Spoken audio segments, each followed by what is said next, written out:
क्या आप रील से परेशान हैं और इससे बचना चाहते हैं?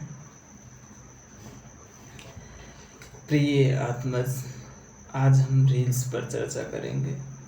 हम जानेंगे कि रील्स से क्या क्या नुकसान होते हैं, क्या क्या नुकसान हम देख पाते हैं और क्या क्या नहीं देख पाते हैं, तथा रील्स से अर्थात इन नुकसानों से बचने के उपाय क्या क्या हैं।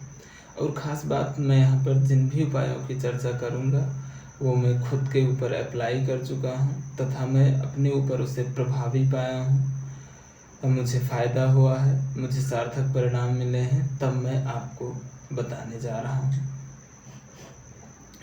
सबसे पहले तो रील्स के बारे में अक्सर लोग यही शिकायत करते हैं कि यह एक बार यदि हम रील्स खोल लें तो स्क्रॉल करते जाएं, बड़ा टाइम ले लेता है। और लोग प्रायः इसी को अपना रील से अपना यही नुकसान मानते हैं और इसीलिए चाहते हैं, कोशिश भी करते हैं कि रील्स न देखें।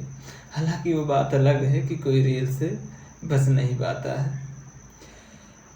रील से बचने के लिए पहले हम यह जानें कि इससे नुकसान क्या क्या होता है। पहला तो नुकसान ये होता है कि जो हम प्रायः देखते हैं कि यह हमारा समय लेता है, लेकिन क्या आपको पता है कि इससे होने वाला अप्रत्यक्ष नुकसान इस प्रत्यक्ष नुकसान से कहीं अधिक घातक है। इससे अप्रत्यक्ष नुकसान क्या है? अप्रत्यक्ष नुकसान यह है कि हमें लगता है कि हम रील्स केवल अपनी इच्छा से देखते हैं या फिर खुद पर कंट्रोल ना कर पाने की वजह से देखते हैं, बल्कि ऐसा नहीं है। रील्स एक बाकायदा प्रोपोगंडा है। आपको पता होना चाहिए कि ऊंचे पदों पर बैठे कुछ लोग, कुछ पूंजीपति, ब्यूरोक्रेट्स, नेता ऐसा चाहते हैं कि हम रील्स देखते रहें। क्या मतलब? जी हाँ, ऐसा बिल्कुल सही है। हो सकता है आपने कहीं रिपोर्ट में पढ़ा हो, यदि नहीं पढ़ा हो तो जाके गूगल पर, विकिपीडिया पर सर्च करना।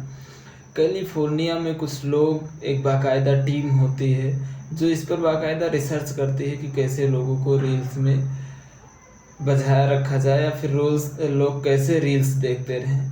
आप सोचेंगे कि ये लोग ऐसा क्यों चाहते हैं? फायदा है। क्या फायदा है? पहली बात, नेता ऐसा क्यों चाहते हैं? नेता ऐसा इसलिए चाहते हैं ताकि उनसे हम कोई सही मार्ग न कर पाए, अपने मूल समस्याओं की तरफ उनका ध्यान न ले जा पाए। हम रील्स में, नए नए ट्रेंड्स में, मीम्स में व्यस्त रहें तथा हमारी अपनी मूल समस्याओं से हमारा ध्यान हटा रहे। पूंजीपति ऐसा क्यों चाहते हैं? पूंजीपति ऐसा चाहते हैं क्योंकि हम उनके ग्राहक हैं, हम उपभोक्ता हैं, हम उनकी सामानों को खरीदते रहें, हम उनके इशारों पर जैसा वो चाहें वैसा ही हम रहें, जैसा वो चाहें वैसा ही हम सोचें। इसलिए पूंजीपति लोग चाहते हैं कि हम लोग रील्स देखते रहें। रील्स देखते हैं, उसमें एड्स आता है, पूंजीपतियों का है। रील्स देखते हैं, हमारी सोचने की क्षमता का कत्ल होता है, हमारे धैर्य का कत्ल होता है। आप जरा एक प्रयोग करके देखिए कि कोई पुरानी मूवी उठा लीजिए या फिर अपना रामायण का सीरियल ही पुराना वाला उठा लीजिए। हम उसको पहले कितना इत्मीनान से देखते थे, कितना आनंद आता था। आज उसमें लगता है इतना देर लग रही है कि हमारा धैर्य ही नहीं बन पाता है कि हम इतनी देर देखें, क्योंकि उसमें चीज़ें इतनी स्लो होती हैं। तो इसका क्या मतलब है कि यह कहीं ना कहीं हमारे धैर्य का कत्ल करते हैं, हमारे धैर्य को मार देती है। ठीक यही बात होता है रील्स में भी। चूँकि हमारी वास्तविक सोचने की क्षमता को नष्ट कर देते हैं, इसलिए हम वैसा ही सोचते हैं जैसा पूंजीपति चाहते हैं। तो एक प्रकार से हम पूंजीपतियों के जाल में फंस कर रह जाते हैं, उनके गुलाम बनकर रह जाते हैं। ठीक, यह तो हुआ रील से अप्रत्यक्ष नुकसान। समझ पाए? रील से अप्रत्यक्ष नुकसान है हमें कड़ी मेहनत करने के बाद तथा कुछ खास हाथ न लगने के बाद, जब हम अपनी समस्याओं के बारे में सोच सकते थे, उनके कारण और उनके उपाय के बारे में सोच सकते थे, तब क्या है, पसीने से आए, रील्स देखने लगे। रील्स थोड़ी देर देखे, सारी समस्याएं, सारी दुख, सारा पीड़ा भूल गया। सारा पीड़ा भूल गया। यदि हमारी पीड़ा नहीं भूली होती, हम नेताओं से अच्छी अपनी पीड़ा का निदान मांगते, देखते पूंजीपति समझते हैं, हम उनसे हम इसका निदान मांगते या नहीं मांगते। तो रील से अप्रत्यक्ष नुकसान यह है कि इसमें कुछ हम चंद लोगों के एक प्रकार से गुलाम बनकर रह जाते हैं तथा हमारी मूल समस्याओं से हमारा ध्यान हटा रहता है। यह है रील से होने वाला अप्रत्यक्ष नुकसान। अब हम इसके उपाय के बारे में जानेंगे, लेकिन उपाय के बारे में जानने से पहले एक चीज़ हम ये जान ले कि मान लीजिए हमारे पास देखने के लिए रील्स ना हो या फिर हम रील्स ना देखें, तो फिर हम करेंगे क्या? आपने एक कहावत सुनी होगी कि खाली दिमाग शैतान का घर होता है। बात बिल्कुल ठीक है। ऐसे सोचो जैसे हमारे पास देखने के लिए रील्स ना हो, बातें करने के लिए दूसरों की बुराई ना हो, सेलिब्रिटीज़ की बातें करने के ना हो, बिग बॉस देखने का ना हो, क्रिकेट देखने का ना हो, क्रिकेट्स में टीम बनाने सट्टेबाजी करने को ना हो और व्यर्थ की दुनियादारी की बातें ना हो, तो हम करेंगे क्या? इतनी खाली जनसंख्या, इतने बेरोजगार लोग, ये करेंगे क्या? समस्या खड़ी हो जाएगी। ये सरकार से कुछ अच्छा ना मांग लें, ये अपने विकास को ना मांग लें, समस्या हो जाएगी ना? बिल्कुल समस्या हो जाएगी। तथा हमारे लिए भी समस्या हो जाएगी कि हम खाली करेंगे क्या। तो इससे एक बात स्पष्ट होती है कि चूंकि रील्स देखना हमारी मुख्य समस्या नहीं, हमारी मुख्य समस्या यह है कि हमारे पास कोई अच्छा और ऊंचा काम नहीं है। मतलब हमारे जीवन में एक बड़े और ऊंचे लक्ष्य का अभाव। ठीक, यहाँ से रील से बचने के कुछ उपाय सामने आते हैं। अब चलिए हम इस पर क्रमशः इससे बचने के एक एक करके उपाय जानते हैं। इसका सबसे पहला उपाय यही है कि पहले तो आप ये भूल जाइए कि हम इसे जबरदस्ती रोक सकते हैं। क्या बात? जबरदस्ती नहीं रोक सकते तो और क्या उपाय? बिल्कुल सही आपने सुना, इसे हम जबरदस्ती नहीं रोक सकते। सोचिए हमने कितनी बार इंस्टाग्राम डिलीट किया है कि अब से इंस्टाग्राम नहीं चलाएंगे। चलाते हैं ना? बिल्कुल चलाते हैं। हमने कितनी बार सोचा है कि नहीं, बस आज से रील देखना बंद।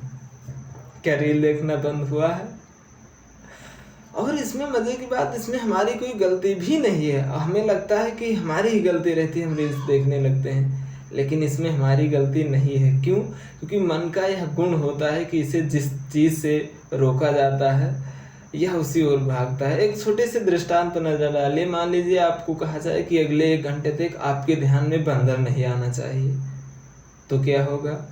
आपके ध्यान में बंदर ही आएगा। वैसे चाहे ना भी आता, लेकिन चूंकि इसे मना कर दिया गया तो बंदर आएगा ही। ठीक इसी तरह रील्स के साथ भी होता है। चूंकि हम यहाँ उसे मना करते हैं कि हम रील्स नहीं देखेंगे, जितना यह बात प्रबल करते हैं कि हम रील्स नहीं देखेंगे, उतना ही मन भी हमारा प्रबल होता है कि नहीं, मैं रील्स देखूंगा। तो इस तरह हम ऐंचा तानी में, खिंचाव में बंधे रहते हैं। तो पहली बात तो भूल जाइए किसी ज़बरदस्ती रोक सकते हैं।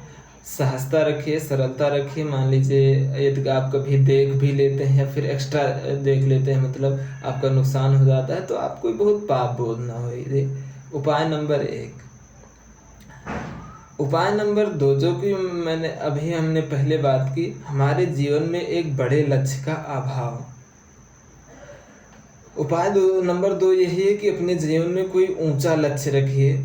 ऊंचा लक्ष्य ऐसा हो जिसमें आप को आनंद मिले। आप उसमें इतना व्यस्त रहें कि इन छोटी मोटी तुच्छ चीज़ों के लिए आपके पास टाइम ही ना बचे, आपको ये चीज़ें व्यर्थ की लगे। इतना ऊंचा लक्ष्य आपके पास होना चाहिए। तो हुई दूसरी बात। और तीसरी बात, आप अपने जीवन में महापुरुषों को उतारिए। भगत सिंह को, अम्बेडकर जी को, विवेकानंद जी को, दीक्षित जी को, शांति घोष जैसे लोगों को अपने जीवन में उतारिए। उनके आदर्शों को अपने अंदर आने दीजिए, तब आपके अंदर से भी नई ऊर्जा जगेगी। वैसे हम अपनी एज वालों के लिए ही एक बात बता देते हैं, हो सकता है आप ना जानते हो, लेकिन आपको जानना चाहिए। शांति घोष और सुनिधि चौधरी, ये दोनों लड़कियां के बारे में आपको पता है कि भगत सिंह की फांसी के बाद कुछ ही दिनों बाद इन्होंने बंगाल, आधुनिक बांग्लादेश के एक ज़िला में जाकर जिला कलेक्टर को इन दोनों लड़कियों ने गोली मार दी थी। क्यों? क्योंकि वो कलेक्टर क्रांतिकारियों को काफ़ी सताता था तथा क्रांतिकारियों को ढूंढ ढूंढ कर मारा करता था। क्या आपको पता है जब इन दोनों लड़कियों ने उस कर्नल की हत्या की थी तब उनकी एज क्या थी? एक की 13 साल और एक की 14 साल, मतलब हमसे कम ही उम्र के। एक वो भी थे हमारी उम्र में, इतना बड़ा बड़ा काम कर गए और हम रील्स खसकाते रहते हैं। तो मैंने 3 उपायों की चर्चा की थी। चौथा उपाय ये है कि शरीर आपका, मन आपका, मोबाइल आपकी, हाथ आपका, फिर रील्स की हिम्मत कैसे हो जाती है कि वो ज़बरदस्ती विवश करे कि नहीं हमें देखो ही। मतलब ये कितनी तुच्छ, कितनी मूर्खतापूर्ण, कितनी कायरता वाली बात हो गई ना कि सब कुछ हमारा, लेकिन रील्स जो चाहे वो करेंगे ना, जो हम चाहेंगे हम वो करेंगे। चौथा कारण ये हुआ, चौथा उपाय मतलब ये हुआ। पांचवा उपाय ये है कि पांचवा उपाय वो है, एक तरीका है जो इन सभी उपायों को सक्षम बनाता है, वह है ध्यान। आप ध्यान कीजिए, योगा कीजिए, कसरत कीजिए, खेलिए, कुछ ऊंचे कामों में अपने आप को व्यस्त कीजिए। इंटरनेट पर आधुनिक समय में हमारे आचार्य प्रशांत जी हुए, ओशो जी, रजनीश ओशो हुए, दीक्षित हुए, ऐसे ऊंचे लोगों को सुनिए, इनके बारे में जानिए, तब आपको एक ऊंचा लक्ष्य मिल सकेगा। तब आपको ऐसी आनंद की चीज़ें मिलेंगी कि आपको इन रील्स से आनंद मिलना बंद हो जाएगा। ये तो हुआ पांचवा उपाय। पहला उपाय मैंने क्या देखा कि पहली बात, इसे ज़बरदस्ती नहीं, सरलता से। दूसरा मैंने क्या देखा,